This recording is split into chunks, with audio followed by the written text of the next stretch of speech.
Hey guys, we just landed in Stockholm. One thing that's really cool and new to me is I'm in contact with ASA. That's like the pro liaison contact from challenge, from the race, and they help you with accommodation to like organize it. You still have to pay it, it's not free. I guess when you're higher profile, later it will be free. I hope. It's great. All those things are new, which you didn't have as an age grouper. Like, yeah, I've been an age grouper all my life, so this is something new to be in contact and I meet them. And there's also a pro race briefing in hotel in person. There I meet the other pros. Really excited for that. I'll take you with, and now we're gonna have a coffee and some food.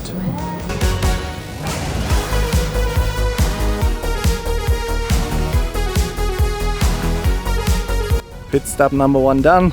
We are now packing everything in the car and then off to Vansbro.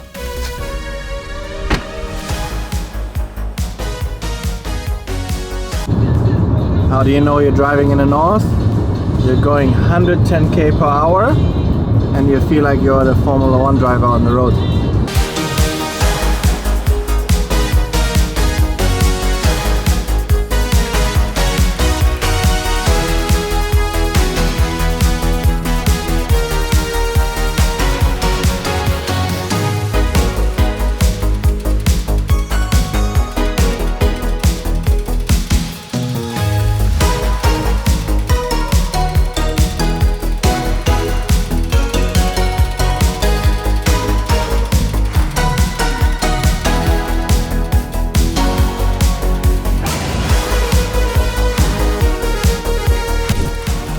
What's happening, guys? It's Friday right now, the day before the race.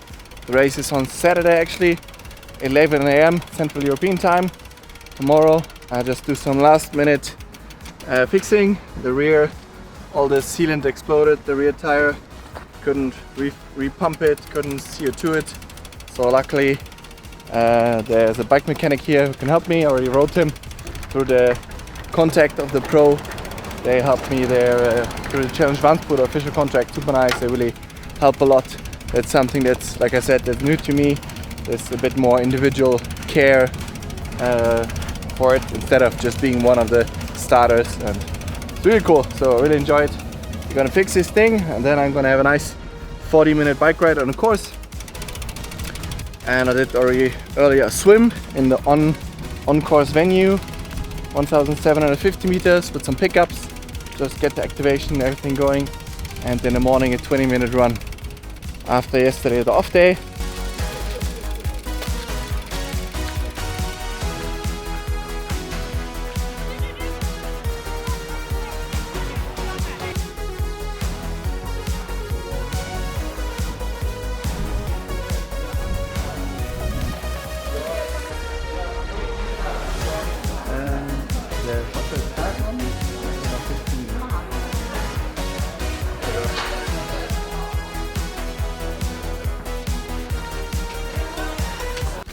Alright guys, got my stuff here. As always when you register, loose swim cap for the pros. Then I got my start number here with name, pretty cool. Number 15. I believe there are up to 55 people starting, you know, in my wave. So I think for sure 30 pros, otherwise it's elite men as well, something else. But it's gonna be a good field, excited for it, and let's do the rest here for today.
I thought I'd give you guys a little first-hand look of the race, talking over it. As you can see, we're here at the swim start of the race. We were about 30 to 40 pros in total, with the men elite in there. It was 2 categories.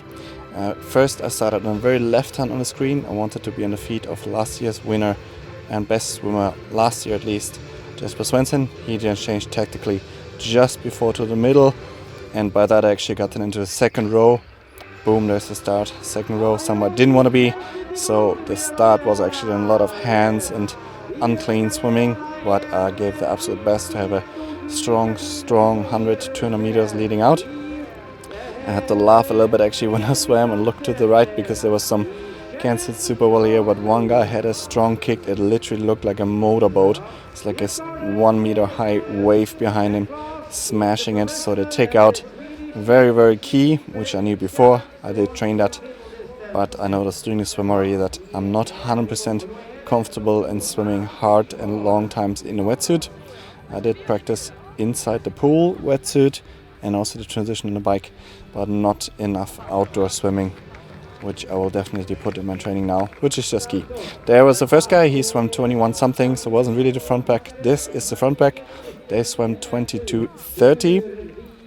I do believe I can in there. I didn't make this pack, but I am confident that with more training and especially getting the start right, getting more comfortable in the wetsuit, because I didn't feel particularly strong or good doing the swim, but you practice as much as you can, and the real life scenario is then another story.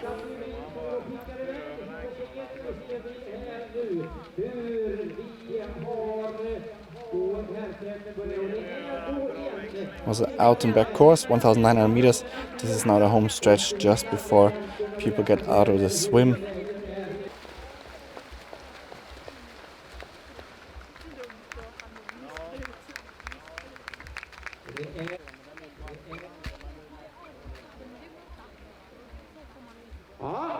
Han har ju en tydlig lucka här. Hur ger de sig alltså av på en 9 mil, 90 kilometer cykling som är framför de här atleterna. Vi ska se nu då. So as I said, they finished in 22:30. I came out of the water in 24:30. That is a 1:17 average. I aimed for 1:15 average, so it's not the end of the world for me. In terms of where I came from, I'm somewhere swimming now in this pack there.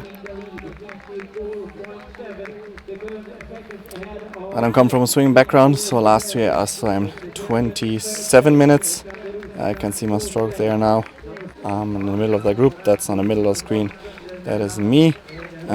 Don't come from a swimming background. Last year I swam 27 minutes for half. Now 24:30, my first pro race, which is a good progress, but I am keen to hit this year's goal of swimming 1:15 average in a wetsuit. I'm happy to see that my stroke rate is up. That is something that was my weakness before, because you cannot glide through the water like it's a pool swim there. You need to really, although this is a flat, smooth swim, you need a certain cadence and can't stay too long and too straight in the water there.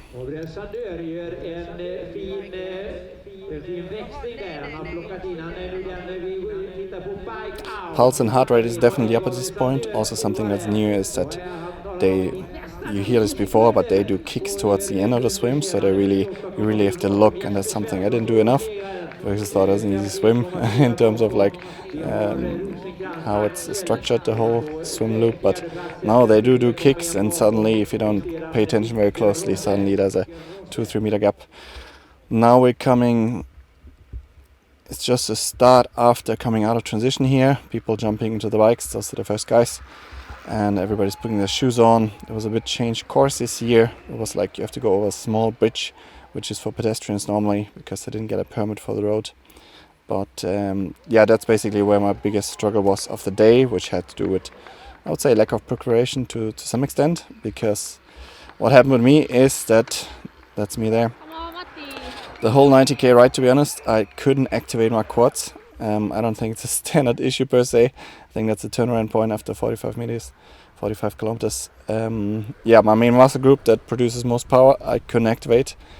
And that has to do with my past, because I decided to use midfoot shoes, and that changed up my activation completely, and I had it under control in training, and even the day before I was so confident, even with the last test rides I had there, that I'm gonna have a strong ride. But I had to really fight to just push 270 watts, to be honest, which is really low for me, because I aimed and did in training 330 to 350 at like 155, 160 heart rate, so very comfortable, let's say. But talk is cheap, you gotta live on the race, and I noticed that's my biggest learning from this race, 100%. And my biggest issue is I need to swim hard in a wetsuit for prolonged time, so no pushing off the walls to keep the legs activated, and keep swimming in a wetsuit, get used to that, then jump on the bike and get the muscles firing.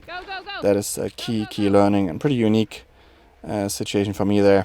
The run at this point, like I said, I struggled really on the bike, even really funny, even until, let's say, 70k, my glutes were cramping that much that I had to get up at stands, so the glutes were basically doing the main work. I'm used to the TT position in training. I do 4-hour rides, I do longer efforts, so it's not that I'm not used to 90k in the TT position there. I have very similar nature with me in Finland. The run, I just try to really do the absolute best I can in terms of enjoying the atmosphere, but by this point I was like 15-20 minutes slower than I wanted to be, and I just tried to enjoy the experience as much as possible. But honestly, by this point I just decided to jog it in.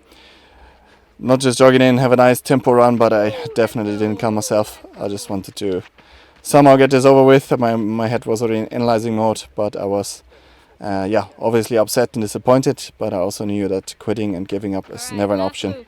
That's something I will never ever do. You finish what you started, you suck it up, even if you have a real bad day, even if it's now your life and you're living and basically everything, and it's your first race and you had high hopes and maybe expectations of just doing the best that you can, right? I knew the best that I would do would definitely not have been for a win. And looking back, definitely not, but top 10 would have been realistic, top 8, something like that. I finished in 4:11 overall, 4 hours 11, 24:30 swim, 2 hours 11 for the bike, which was a death march for me, and then just a 1:30 run, to be honest, just like I said, dynamic, jogging in. The positive experience of this was that I really met a lot of people, especially what's new is with this pro thing that they put you up with other pros. So I met Matt Troutman, actually the winner of the race. I'm so happy for him. He dedicated a lot to this. He came alone, flying 18 hours from South Africa there, kid at home, wife at home, did the 5-hour drive from Stockholm with the car alone. And then we met him, and day by day Virpi gave him splits, and he did really well, and he won the whole thing. I'm super happy for him, so that's great. I'm not so happy, but you can't always be happy. You have to suck it up. There's Matt. We just talked about the race a little bit, and he talks about his experience. Robert was just in front of me, and then actually I overtook him and dropped him, caught the group, but then he caught the grooves at the front. Then I was at the front. Then at the first turnaround. So yeah, tough day in the office, absolutely. Lots to do. I knew there would anyways, even if it would be a good day, like I said, top 10 or something, I would have still been off 15 minutes or 10 minutes for sure of the win, which is totally okay. I'm on this journey, but I know I have a lot of work to do, and in order to get this work done, I need to have a proper setup of my training and everything, and I have some things to adjust, which I will do. And life is a journey. You got to do the absolute best that you can and enjoy it as much as possible. And I tried to do that in this race. Although obviously it was very frustrating and upsetting, embarrassing, especially towards myself, because I really want to do at least what I did in training, and I didn't manage to do that. So I'm sure a lot of you can relate, that also put a lot into your racing and didn't succeed. That just happens, and it's long course racing. You can't do endless of them a year. Even the half distances, maybe do 4 or 5 of them. So you have some more chances, but if you do long distance, and I'm sure some of you have like a long distance race planned this year or had it already and it didn't go as you wanted. So it can be frustrating because you put in a lot of work, and I literally put my whole life in it. So some people have done a job next to it, and that's a great excuse to maybe say, okay, I didn't perform well. But I have absolutely no excuses because I'm 100% all in, and I take that. There I'm actually checking my seat height because I had a hunch maybe by accident after the travel I put it up 1 centimeter higher or something, that might have messed up the legs and activation. But Yeah. No, height is right. no, height is right, as he says, this guy there. So yeah, anyways, I doing the absolute best I can. Thanks so much for following along. It's been a tough time also since the race. Going through it again, it's also challenging. I tried to leave it in the past. But thanks for following, guys, and all the best. See you next week.